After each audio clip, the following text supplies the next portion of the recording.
اعوذ باللہ من الشیطان اللعین الرجیم بسم اللہ الرحمن الرحیم الحمد للہ الذی ہدانا لہذا وما كنا لنہتدی لولا ان ہدانا اللہ۔ عزیزان محترم، یہ دنیا ہمارے لیے ایک مسافر خانہ ہے،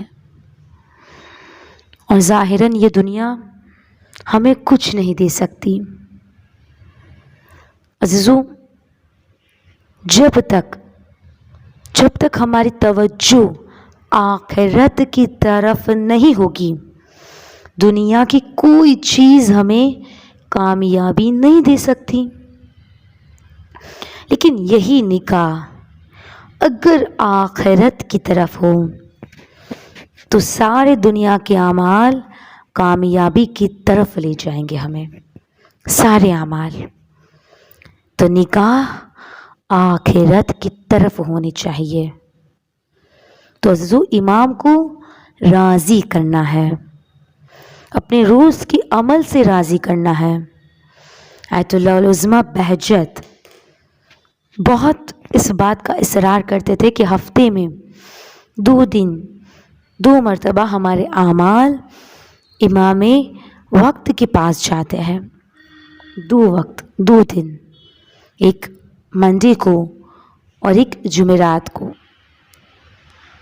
روایت مختلف ہے، یعنی کوئی علماء یہ بھی کہتے ہیں کہ 1 دفعہ بھی ہے، تو 2 دفعہ ہمارا اعمال، ہمارے عمل امام کی خدمت میں جا رہے ہیں۔ تو فرماتے کہ اگر امام کو، آیت اللہ العظمہ بہجت کہتے کہ اگر امام کو ہم خوش نہیں کر سکتے تو کم از کم رلاؤ نہیں امام کو۔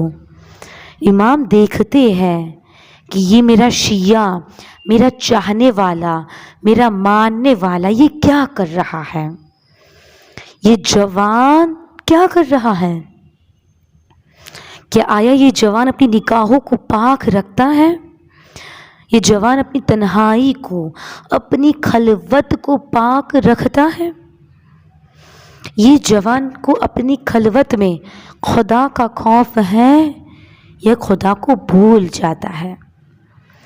عزیزان محترم، ہم لوگ ایک دوسرے سے چیزیں چھپا سکتے ہیں لیکن خدا سے نہیں چھپا سکتے۔ اگر ہم اکیلے، خدا نخواستہ اگر کچھ گناہ کر رہے ہیں تو ہم سب سے چھپا لیں گے، فیملی سے، دنیا والوں سے، سب سے چھپائیں گے، لیکن ہم خدا سے، اپنے امام سے نہیں چھپا سکتے۔ اور اسی طرح ملتا ہے کہ تذکرۃ الاولیاء میں ایک جوان کا واقعہ ملتا ہے۔ اس جوان کا نام یوسف پسر حسین تھا، اور ایک قبیلے میں رہتا تھا، اور اس کے قریب کے ہی قبیلے میں جا کے وہ اونٹوں کو چرانے کا کام کرتا تھا۔ جھوپڑی کے اندر رہتا تھا، سادہ سا لڑکا تھا۔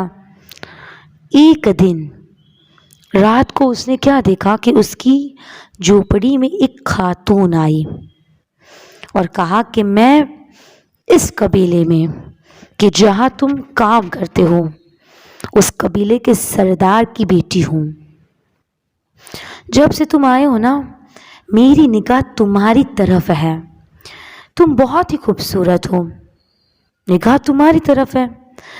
جب یہ سننا تھا اس جوان کا، یعنی اس لڑکے کا، یوسف کا بدن لرزنے لگا۔ پاک جوان ہے، لرز رہا ہے اس کا بدن، پاؤں کانپنے لگے۔ اب وہ لڑکی آگے بڑھی، وہ پیچھے ہٹا، وہ لڑکی اور آگے بڑھی کہ میں تمہارے لیے آئی ہوں، میں تمہارے لیے یہاں پہ آئی ہوں۔